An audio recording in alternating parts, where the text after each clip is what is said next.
Hi guys, అందరికీ morning. నేనైతే ఈరోజు మా ఊర్లో ఉన్నాను. ఆరగడ వచ్చి ఉన్నాను. ఫుల్ వర్షం అనమాట. చూడండి క్లైమేట్ ఎలా ఉందో మీకు చూడండి. మా ఊరు బయట నుంచి చూస్తే ఉందన్నమాట. పైన పెద్దకొండ, ఊరంతా మంచుతో అలా కప్పిస్తుంది. చూడండి పక్క అయితే వ్యూ పాయింట్ ఉందన్నమాట. అక్కడ కూడా మంచుతో కప్పేస్తుంది. సో జనాలు అయితే ఈరోజు లేదు వర్షం కారణంగా. ఫ్రెండ్స్, ఇక్కడ నుంచి చూడండి మా ఊరు ఎలా ఉందో.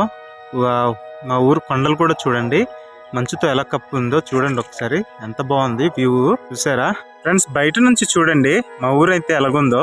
మీకు పంట పొలాలు కూడా చూపిస్తాను. ఎంత పచ్చగా ఎంత అందంగా కనిపిస్తుందో ఒకసారి చూడండి. పంట పొలాలు ఎలాగున్నాయో చూసారా? ఎంత బాగుంది, పచ్చదనంతో భలేగా ఉంది. ఆ green colour and white colour super గా కనిపిస్తుంది. చూడండి వ్యూ పాయింట్ కూడా మీకు చూపిస్తాను. అదిగోండి వ్యూ పాయింట్ అక్కడ అనమాట. అక్కడ చూడండి చాలా బాగుంది. ఇటు సైడ్ అయితే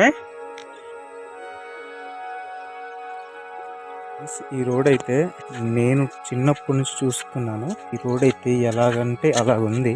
చాలా మంది అంటే గవర్నమెంట్ అధికారులు అయితే బాగా చేయడానికి సహాయం చేస్తున్నారు, కానీ ఏ విధంగా పాడైపోతుందో తెలియట్లేదు. ఈ రోడ్ అసలు అయితే ఎంత బాగా చేసినా రోడ్ అనేది ఈ విధంగా పాడైపోతుంది. మళ్ళీ ఇది చూసారండి ఎంత దారుణంగా ఉంది. అంటే బళ్ళు వచ్చినప్పుడు మాత్రం చాలా ఇబ్బంది పడుతున్నారు. బళ్ళు కాకుండా మనుషులు కూడా వెళ్ళేటప్పుడు చాలా ఇబ్బంది పడుతున్నారు. ఇది ఒకటే ఊరు కాదు, వైపు నుంచి ఒక 4-5 ఊర్లు వెళ్ళాలన్నమాట. ఇక్కడ ఉన్న అధికారులు అయితే చాలా సార్లు అయితే ప్రయత్నించారు, బాగు చేశారు, కానీ మట్టి అనేది ఎలాగా చేరిపోతుంది. చేరిపోయినప్పుడు చాలా దారుణంగా తయారైపోతుంది రోడ్డు. ఈ వీడియో కొంతమందికి షేర్ చేయండి. మీరు ఒకటే చేయాల్సింది హెల్ప్, షేర్ చేయడమే.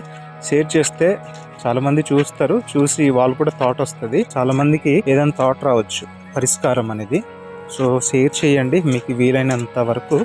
మన వాళ్ళైతే చాలా సార్లు ప్రయత్నించారు, చేశారు, తప్పేం లేదు. అయినా సరే రోడ్ అనేది అలాగే అయిపోతుంది మళ్ళీను.